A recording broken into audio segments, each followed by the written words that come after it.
I just want to segue from Orland. Oh, and we all get to borrow qualities of what we want to be like, and put it in our medicine brew. And so Orland is so steady, steady, and uh, I loved. A Jamaican friend of mine was teaching me, well, two important patois words. For years, I've used "samfi man."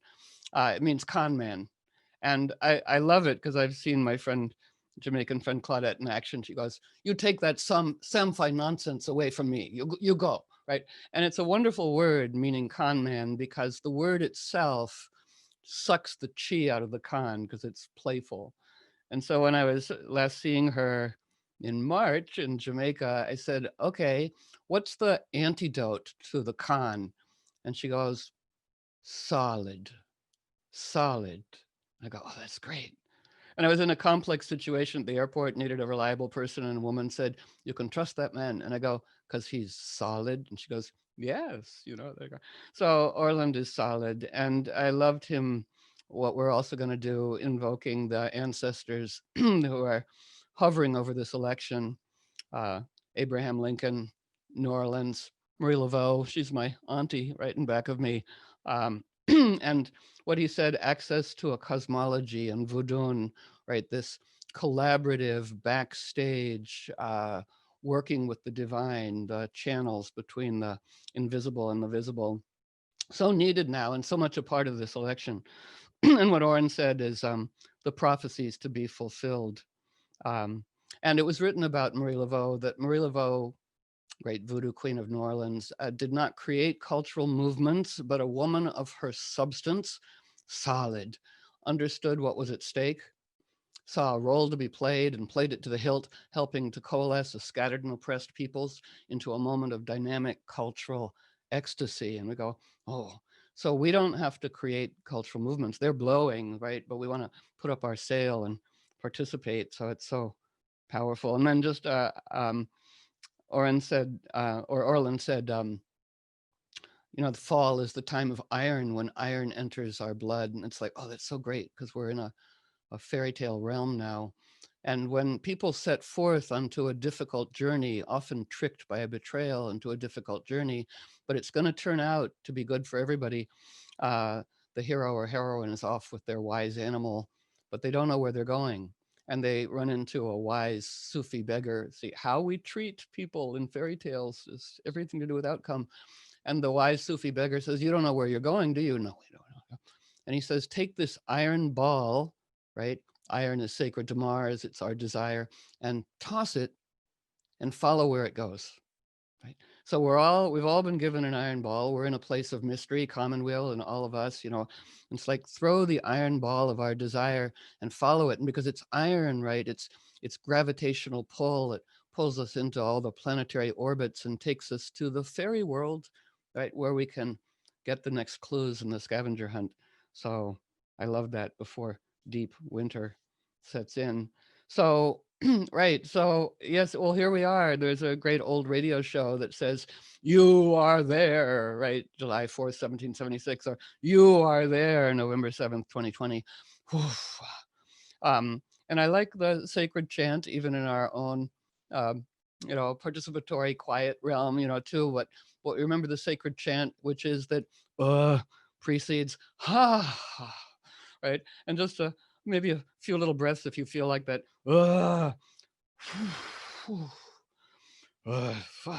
And it goes to also transforming got to, which is outsourced Saturn and creates resistance, to get to.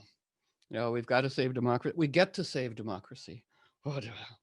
So I have Muti from Stella Coyote, whose hair has often been at Commonweal, oh sacred place of copper underwiring, and oh team of pragmatic mystics at this time. That's so wonderful.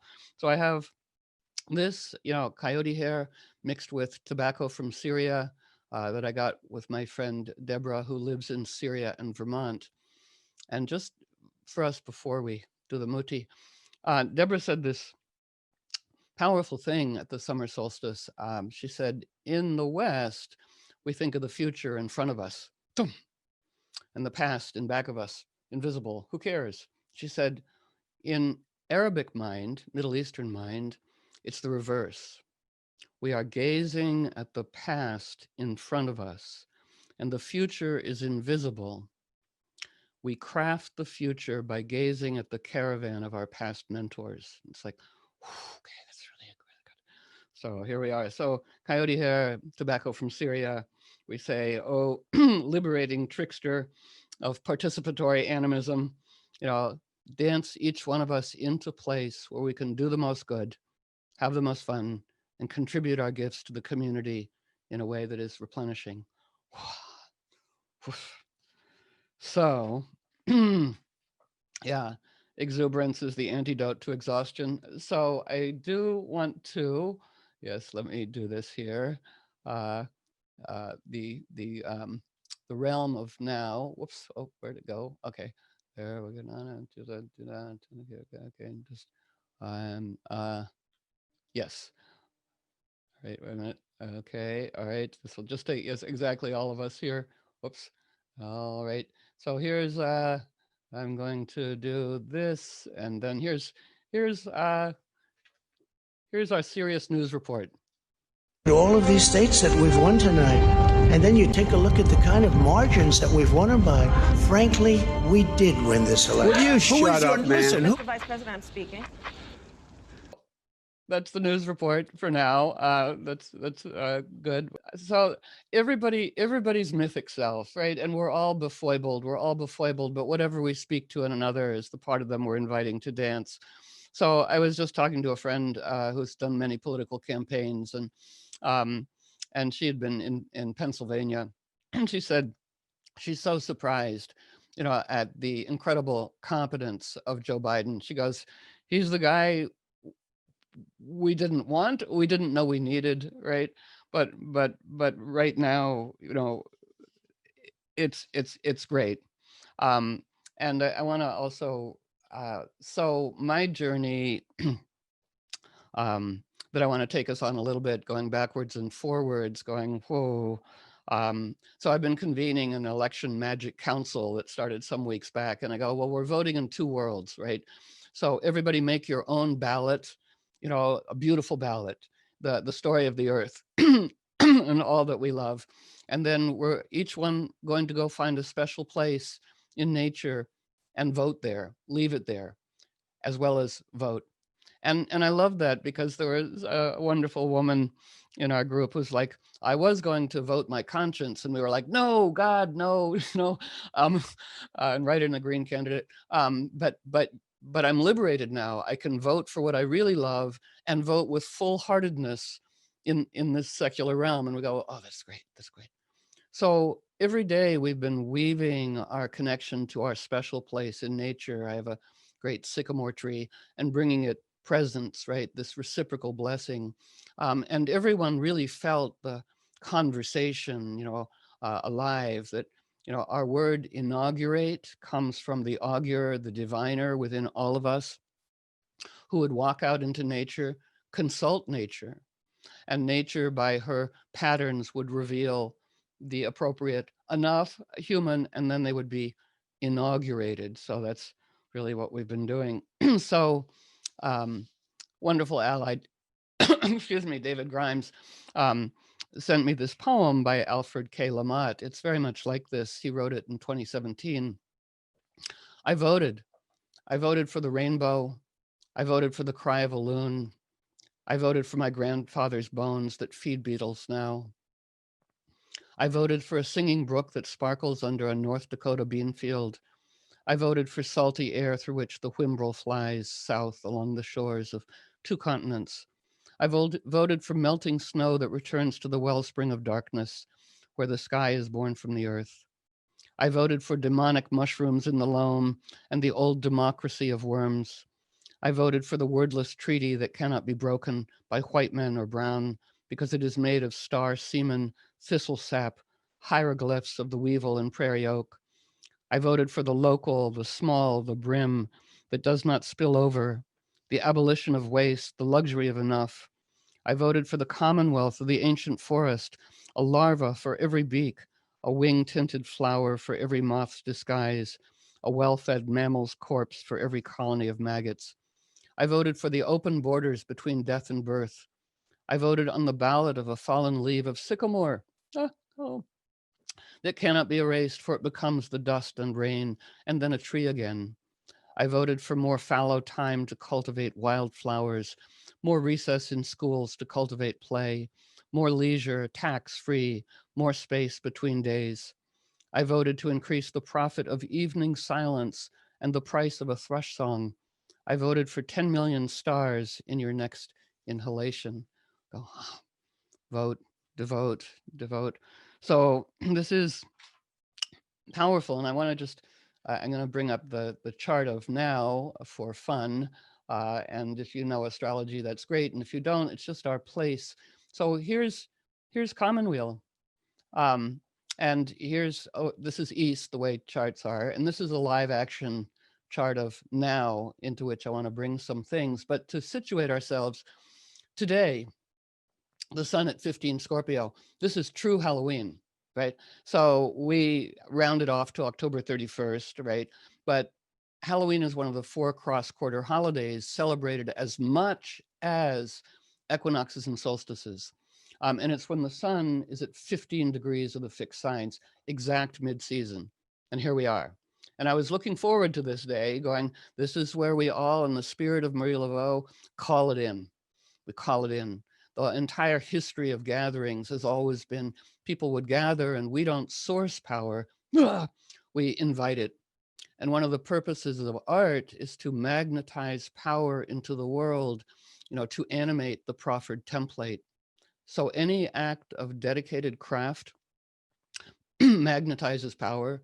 Any dedicated gathering like our own right now, telepathically and with copper wiring and Commonweal goes out into the world, um, is powerful that way. So it is exact Halloween today.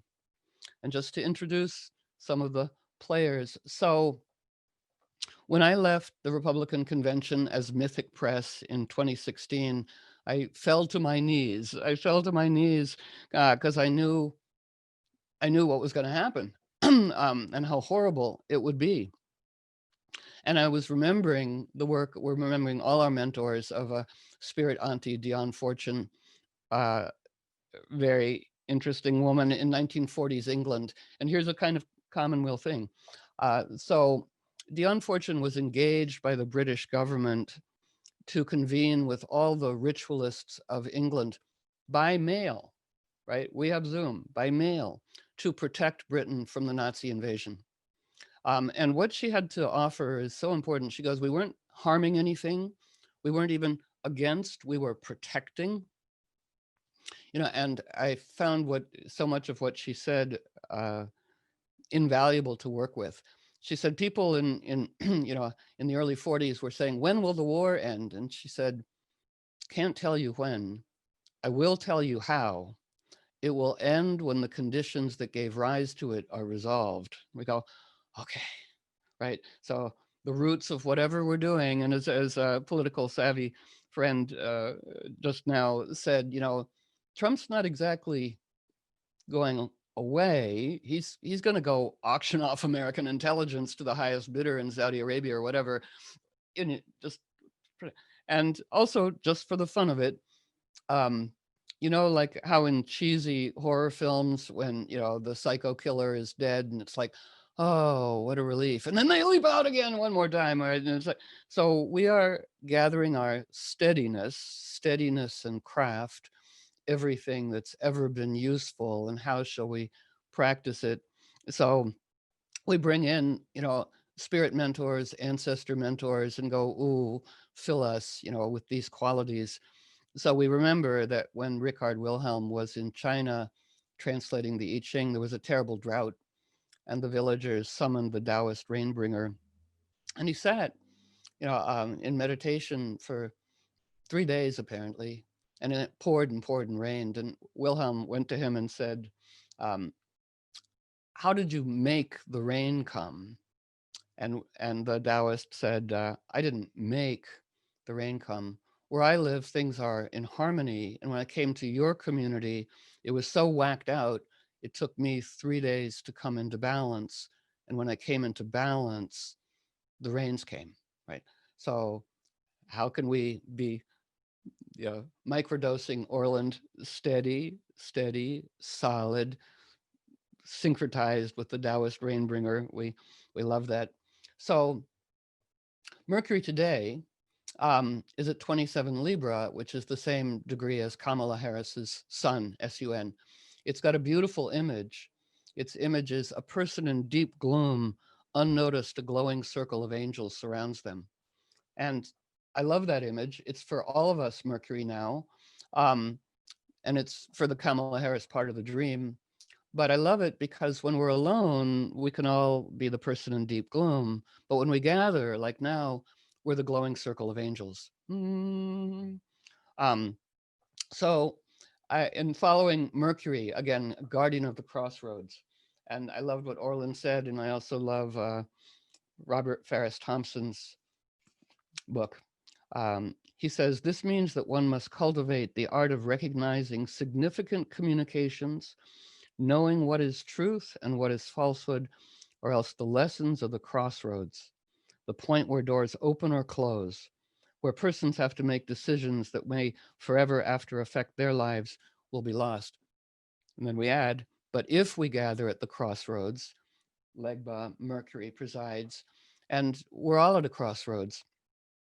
And, everything real, everything symbolic. So if we live at a crossroads or don't, you can just draw a crossroads in the dirt with your toe and to pour cool water on top of it to cool out the conflagration so that anything up to no good be revealed, rendered harmless, and in the fullness of time an occasion for mirth, so that anything volatile or cruel fizzle like a wet firecracker fart, right?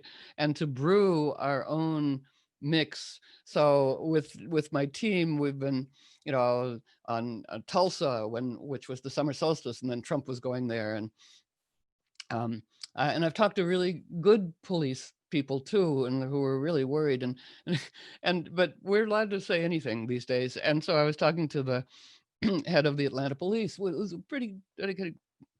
And I said, "Are you worried about Tulsa?" He's like, "Oh," and I go, "Well, join us then. We're brewing a metaphoric mist of lavender and magic mushrooms that we're going to blow over Tulsa." And he's like, "I'll do that."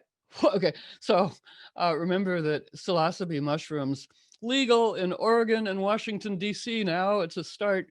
Remember what Stamets says is science is proving folklore, that psilocybe mushrooms calm down the amygdala, right? Increase cooperation in all the regions of the brain, and increase the qualities of curiosity, confidence, and kindness. And as Stamets says, those are leadership qualities. And I go, right. So, so MIST, it's a highly effective experimental time to cool out the crossroads, cool out the conflagration, keep as much possible safe, because it's dangerous still. It's good, but it's dangerous still. So um, I had noticed, many astrologers had noticed, at the beginning of this year, that on election day, November 3rd, Mercury was going to station, and go direct. Um, the only other time it's done that on election day was the election of 2000. So it's like, whoa, but we're better prepared. We're better prepared, clearly. And so I've been really tracking Mercury, Legba, Guardian of the Crossroads. And so on October 13th, Mercury stationed, I can probably bring this into play. Let me see if I can do this. Mercury stationed, um, yeah, so just for the fun of it. So, we have the chart of now, and then let me, that's right. Mercury, and inside is the chart of the Mercury station on October 13th. Mercury was stationing at 11 degrees Scorpio. Very important date for in American history and everything. Its image is the Renaissance Council, the convening of the best and brightest, not by snootiness, but by affinity, like what we're doing now. These small groups of telepathic cahooting, very important. So it's stationed and retrograded appeared to move backwards all the way until election day. Okay, there we go. Just okay, all the way until election day, and um, uh, and then it went um, direct on election day. It was at 25 Libra, and it went direct on election day at 12:50 p.m. And at that point, I was feeling pretty great. um, the the moon at that time was at 15 degrees of Gemini, whose image is woman gives rousing speech on behalf of the earth. I'm like, this is good. The auguries, the connection to nature. It's going to be okay. And I felt like it's going to be okay. And then that night, right, it was a little bit of like, no, and I got to give a talk the next morning, and I woke up all grumpy, going, "Oh no, I just don't feel the horror of the thing." Um, but as we know, there's nothing more calming than encouraging other people to be calm, right? So it's like came out of that, um, and then let me show you the where we're going. Um, so so this is true Halloween.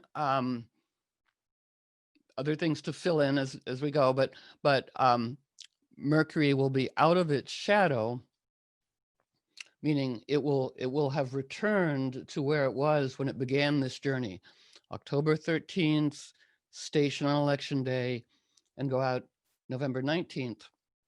So I've been working with that chart for the last 2 months, really going, and it it has a lot to say to us. This is not so much prediction, but what's available. And I go, what a great day, what a great moment. Mercury has returned in its forward motion. The Renaissance Council, here we go. The sun is at 27 degrees Scorpio. That's Joe Biden's solar return. Joe Biden was born with the sun at 27 Scorpio, whose image is King of the Fairies, returns to his domain. So it's like, I've been doing lots of groups, and people in the chat will put, you know, Kamala Harris and Joe Biden are just neoliberal cops. And I go, progressive Tourette syndrome. Just there I go. It's like, that's a story. That's a story, but there's mythological parts of people too. And I don't know how many of you saw the moment where Joe Biden's giving a talk and two eagles are overhead, right? And the crowd goes, look, look. And he does this, he can fib, but I think this was for real.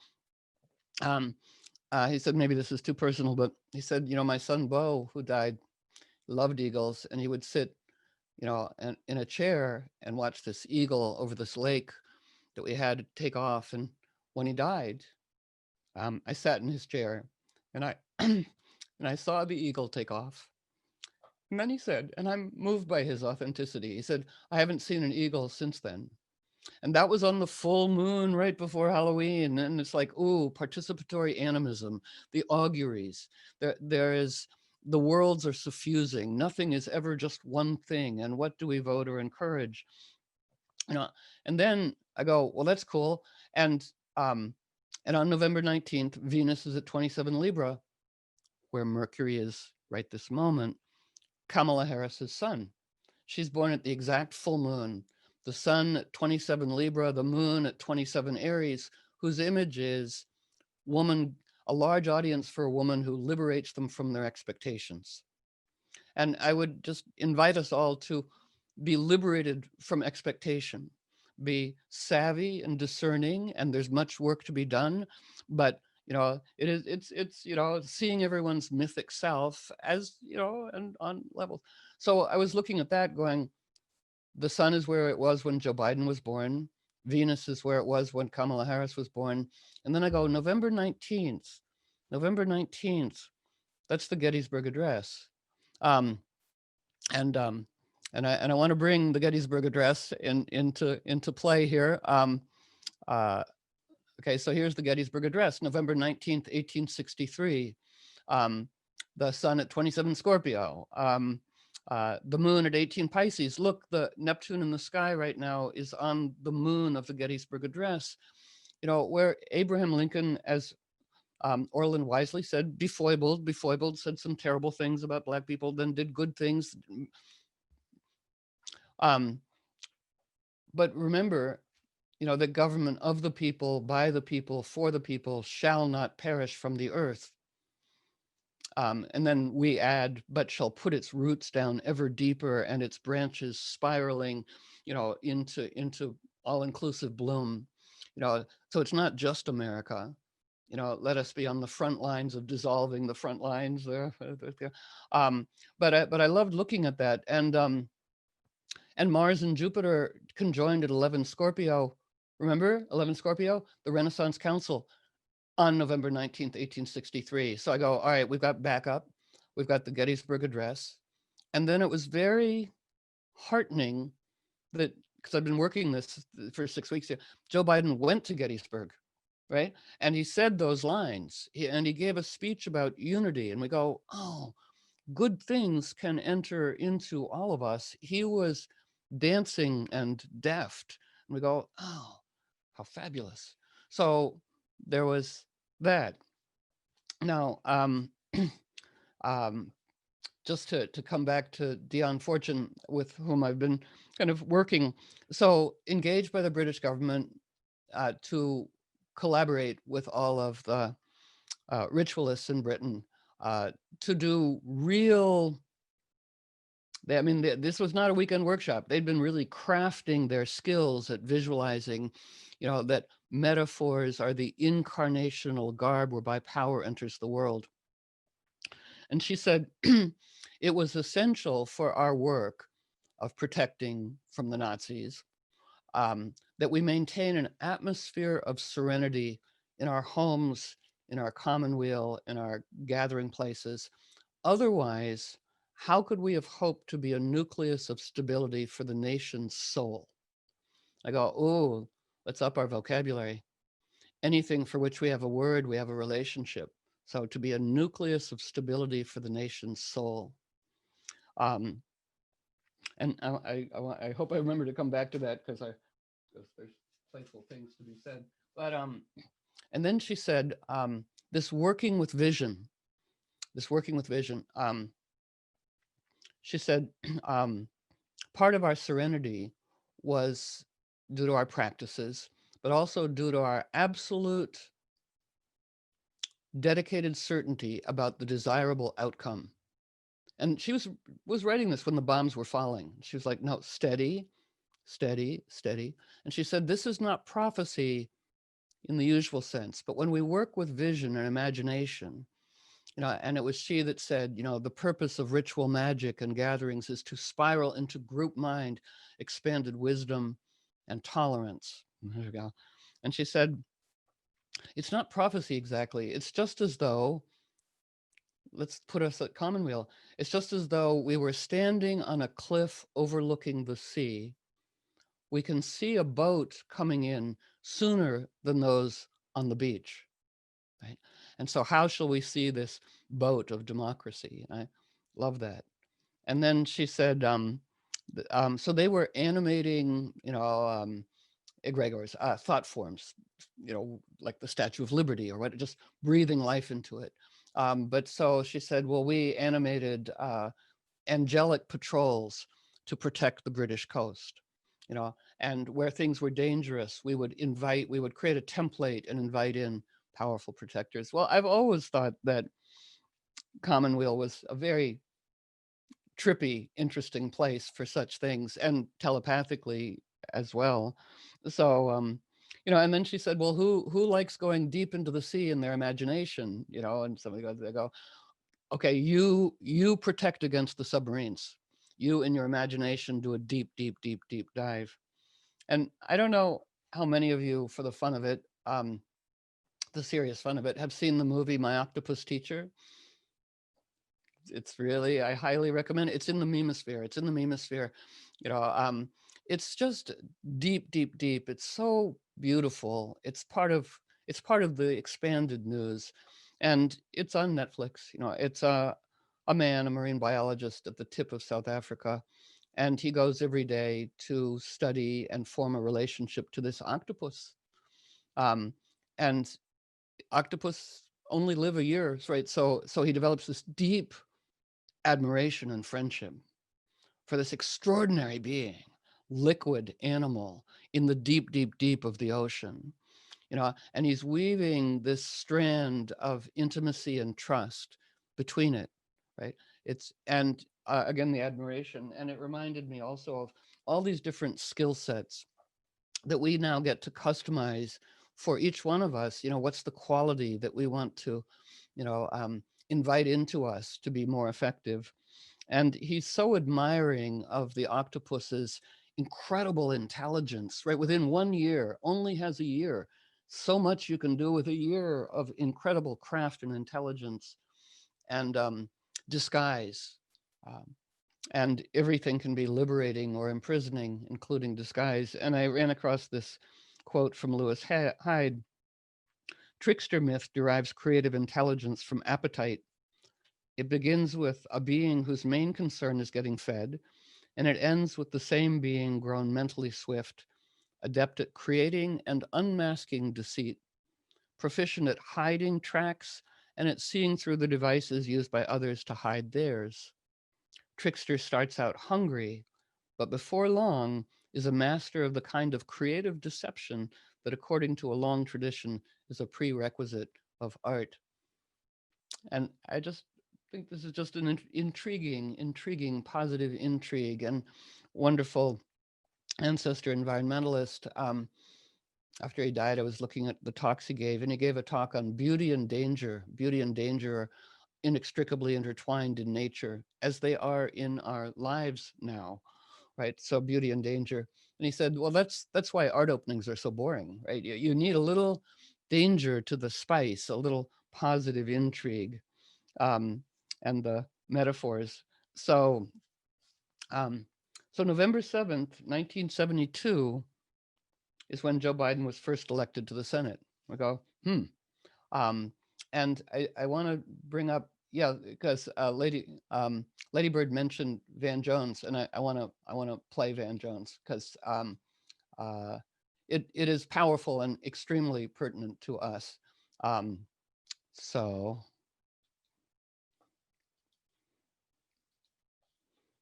Oops. To all of us, really. Let's see here.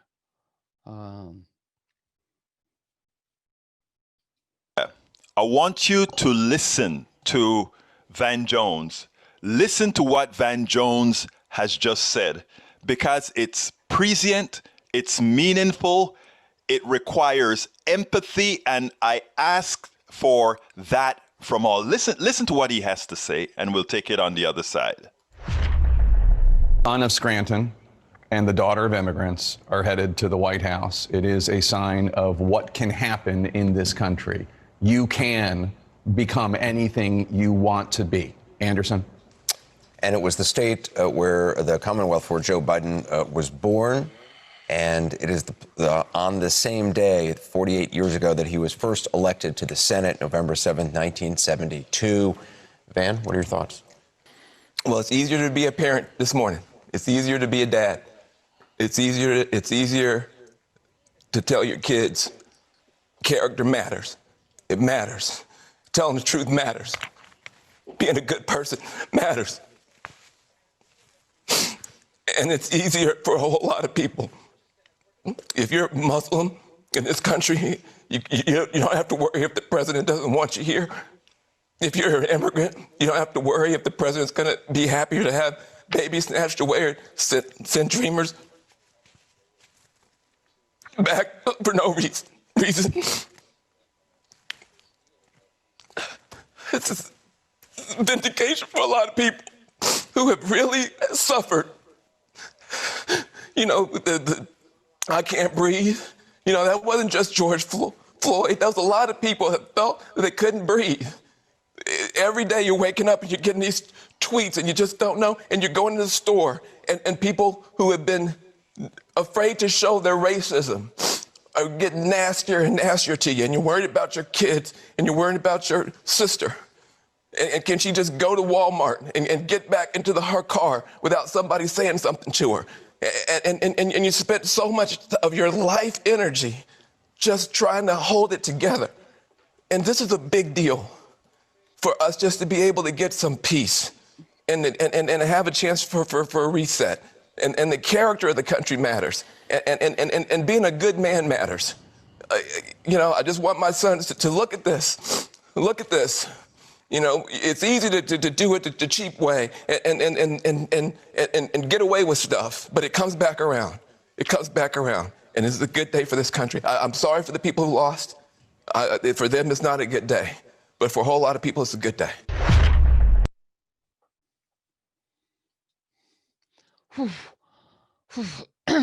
Van, we're all in this dream together, and I'm so well. He did so many powerful things in that emoting, because part of our dynamic also is Mars, which is what we reward in Yang, what we reward in heroism, is retrograde. I was heartened heading into the election by this, because when Mars is retrograde, the aggressor.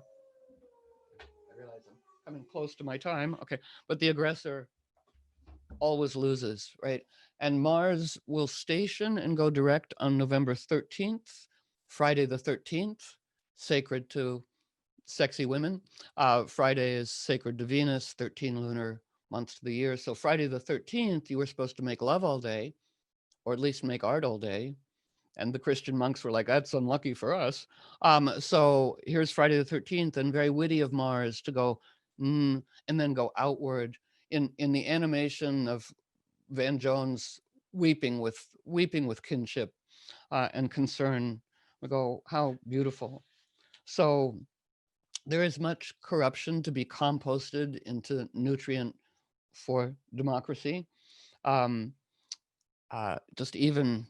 Just our little journey right now, November 12th, Jupiter and Pluto come together. It behooves us to animate the metaphors so generously proffered to us that we don't need to know astrology, but we can feel them, and it's such a good choreographic guide. So Jupiter, stories, Pluto, death, rebirth, the phoenix, this whole dynamic. Years ago, astrological colleague Jim Lewis, in 1981, we were having tea and he was looking through the ephemeris and he said, oh my God, look at 2020. Whoa, it's the age of Capricorn. It's the Saturn, Jupiter, Pluto, Mercury, everything conjunction that began in January of this year. And then we both said, what form will the cauldron of death and rebirth take then, do you suppose? Right? So here we are. It's all one story. The 2nd century medical writers wrote that pandemics occur when tyrants are in power. And it's also a great time of social movements. We go, it's all one thing.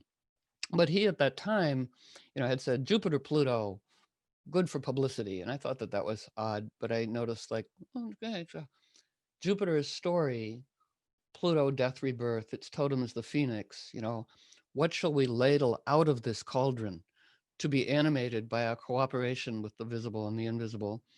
And part of the phoenix's story is that before she bursts into flames and is reborn, she sings this hauntingly beautiful song.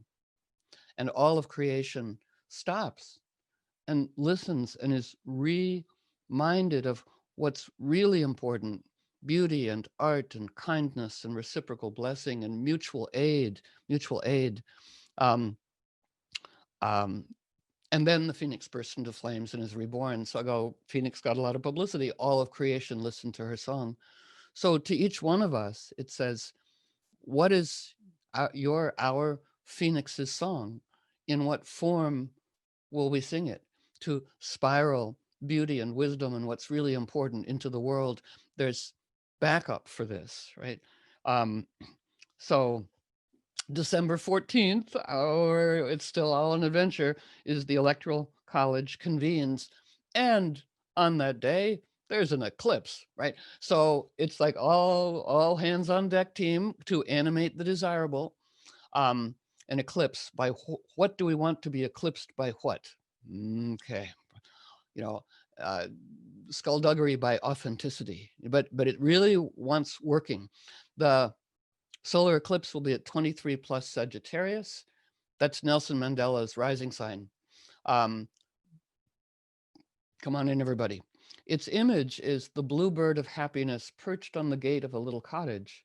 And we might think that's quirky for Nelson Mandela, but as he says, even when he was serving, a life term on Robben Island, he knew he was going to get out, and he knew he was going to be happy one day, and he knew he was going to have a great marriage one day. Um, and he knew that he wanted to be kind to his tormentors because his destiny was going to be negotiating with people who'd done terrible things for the positive fate of his country. So that's all around December 14th. There we go. And this is all to get us to our appointment with the winter solstice on December 21st, when Saturn and Jupiter come together in the sky. We can see them when it's not smoky, right? Okay. Jupiter very bright, Saturn there, and they're getting closer and closer together. And until they conjoin on the winter solstice, the birth of the trickster redeemer within all of us, at 0 degrees of Aquarius. And it's said to set the template for the next 20 years. And so it's community. We're electing a story, we're electing community, mutual aid, support, to reweave the fabric of creation so that no one is evicted from their apartment with just set out with their children, and we aspire to be possibly as disciplined as wolves, right? I mean, wolves take care of each other. May we draw upon that. So it's a powerful time. And then we'll see about getting to the inauguration, right? It's all pretty exciting, but just a few more little crucial things for us to work play. So there is a lot of delusion.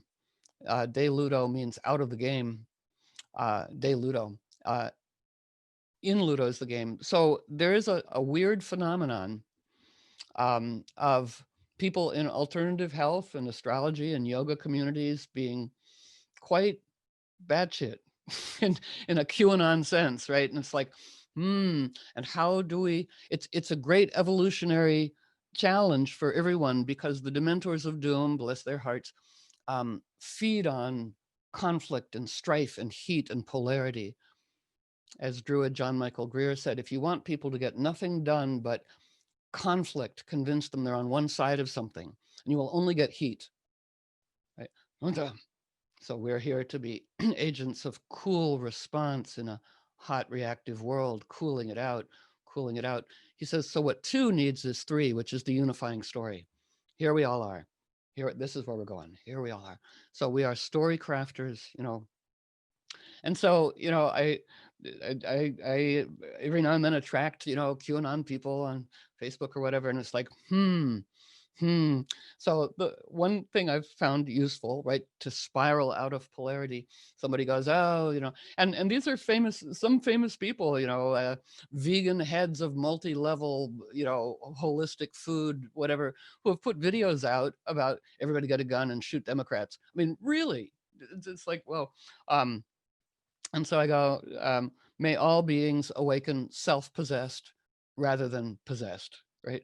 And even in the heat of the thing, when somebody says something crazy and I just go, everybody's good with that, right? May all beings awaken self-possessed rather than possessed, right? And just a last little little dynamic here. Yes, all of us crafting Sufi Aikido, linguistic Aikido, spiraling, sacred to Venus, spirals are nature's way of resolving conflict.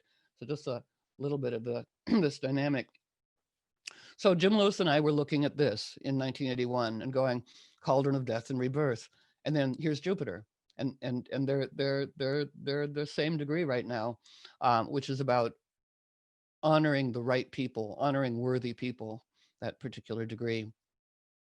And Jupiter says, what shall we ladle out in our own lives, in Commonweal's destiny, in the nation, in the world? Again, let us be on the front lines of dissolving the front lines. So as Orland was saying, it's global. It's global. The world is relieved somewhat. although it's still dangerous. So this is about a death, rebirth, initiation. Yes, I will be wrapping up quite soon. Okay, oh, there we go. Stop it.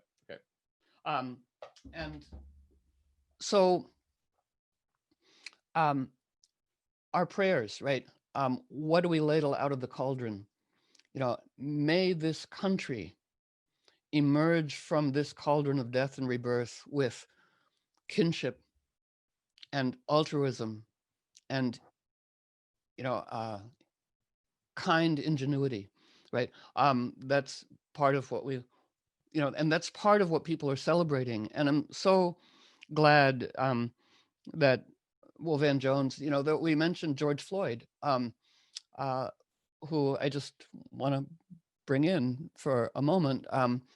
He um, was born on my birthday, but but he belongs. It doesn't give me any, but he belongs. So here's George Floyd in the inner rim, and um, right now, his chart is humming, and I took and he's a Sun Uranus conjunction in Libra, and he said, I want to touch the world. This is an awakening trickster being, and it's like he did on his way out. And I'd read in the paper that when George Floyd was a little boy, he talked about how much he wanted to be a Supreme Court justice. I'm like, oh. So I took his birth chart and Ruth Bader Ginsburg birth chart and went to the Supreme Court on George and my birthday and said, I want to live in a world where George Floyd and Ruth Bader Ginsburg are Supreme Court justices, right? So we're just designing things back there, but part of all that beauty. And the last little bit,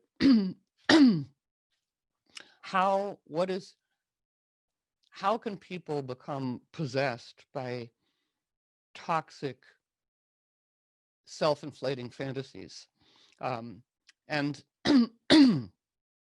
and what I've kind of come to, there's an interesting analysis, like how does this happen? And it's like dogma. Anything dogmatic is open to being possessed by tyranny. It's something that's a whole big thing, but dissolving the spell. When I listened to Mary Trump's book on Audible, brilliantly titled Too Much and Never Enough, it's really a diagnosis of this country, and it's quite brilliant. But I came to understand that the virus is literal and a metaphor, and something for all of us to imagine, work, play with as pragmatic mystics. So some part of the uninitiated American psyche was receptive to the Trump family virus. So for us, let's dissolve the connection. And I liked honey badgers and possums are immune to cobra venom. And cobra venom, like the beautiful symmetry of viruses, is a perfect fit for the mammalian breathing system. But honey badgers and possums have evolved to shapeshift their receptors so the venom no longer fits. And we can't polarity argue with anyone possessed by delusion, but we can imagine the possession, the point of connection dissolving. And so I like seeing that Joe Biden said his first day, he will do an executive order to reunite all children and babies with their parents, no matter what. Crucial. He will rejoin the Paris agreements, many other crucial things. We have John Ossoff and the Reverend Warnock in Georgia to deliver the Senate to the Democrats, or to us, really, to sane reverence. And we just say, whatever we came to do, now's a really good time to do it, whatever our skill set, and we all have a quiver of arrows tipped with compassion, with tyranny as its target. And let's ladle everyone, what'll we ladle out of this cauldron? Um, when we re-wed activism and animism, participatory kinship, from that arises citizen trickster.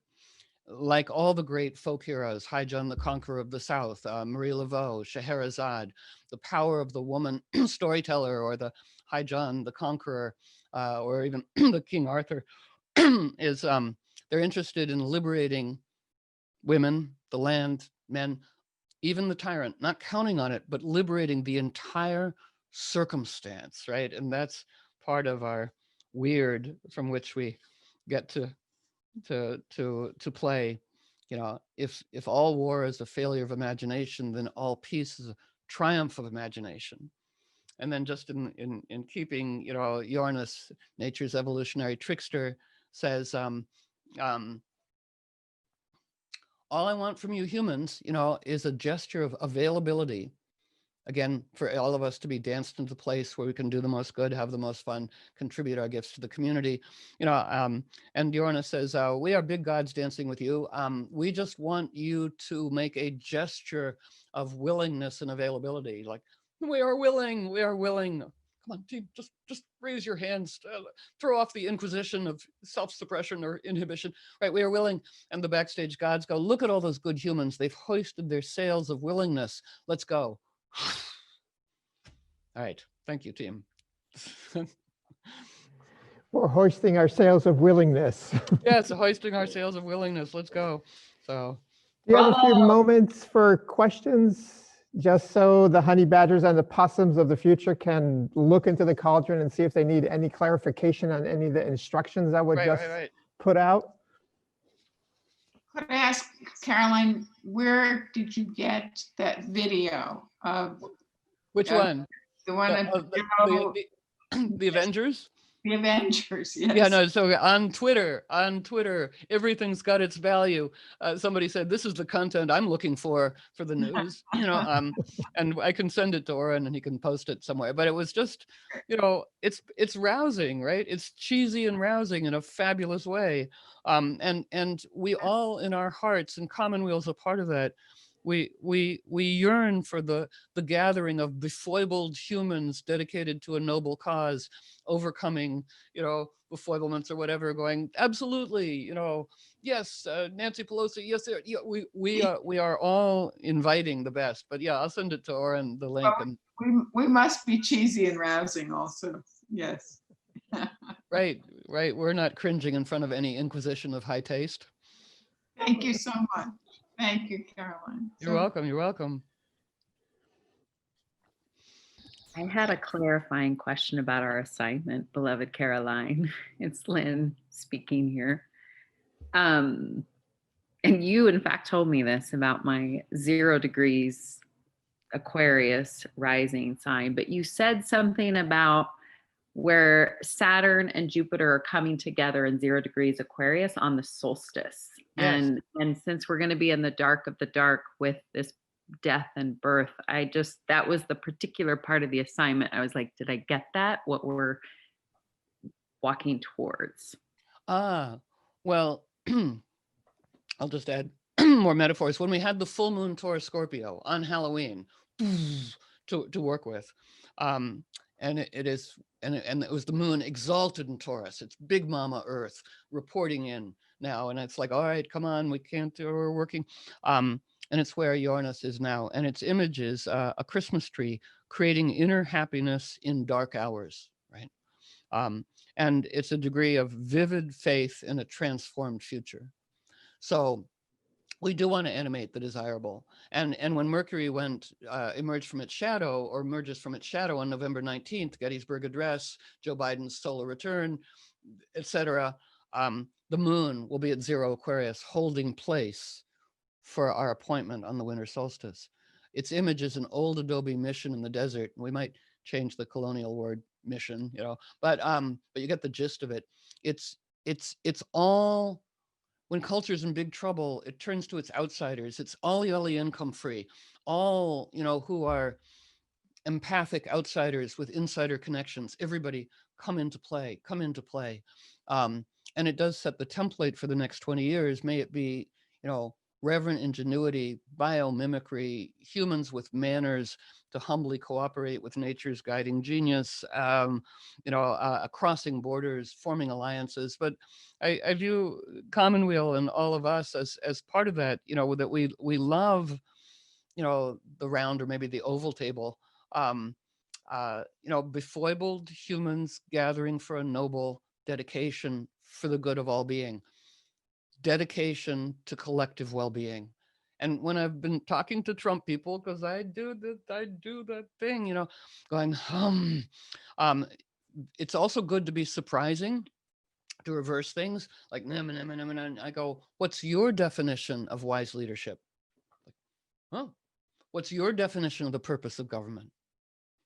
Oh, because then you get into a shared thing with a particularly crazy QAnon stalker who always shows up and says horrible things, But I posted a great dog video, God, and she goes, "Us QAnon conservative people, we love animals too." And I go, "So a world, a wonderful life for the children of all species?" And she's like, "Yeah, I'm for that." And I go, "All right, okay, we got a little thing. We'll work our way backwards." All right, there we go. But yeah, no, but it's a powerful. Everything's rooting for us, right? Everything's trying to help the humans out. Going the choreography has been so potent. Yeah. Hi, Orland. Okay, one last cheesy useful thing. So. I only got one person to watch this because it's a kung fu movie, but it's surprisingly fantastic. Detective D and the Four Heavenly Kings. So it's like, okay, Netflix, why am I watching this? Okay, it's people flying, it's Chinese thing, but it's demons and terrifying and bad people destroying and cruelty, monstrosity feeding on cruelty. And we go, that's what we just been having, monstrosity feeding on cruelty. Oh, but I do have to say, at the very end, the Taoist arrives, riding a fantastic beast, as we are. What's our ride? What animal do we want to be riding here?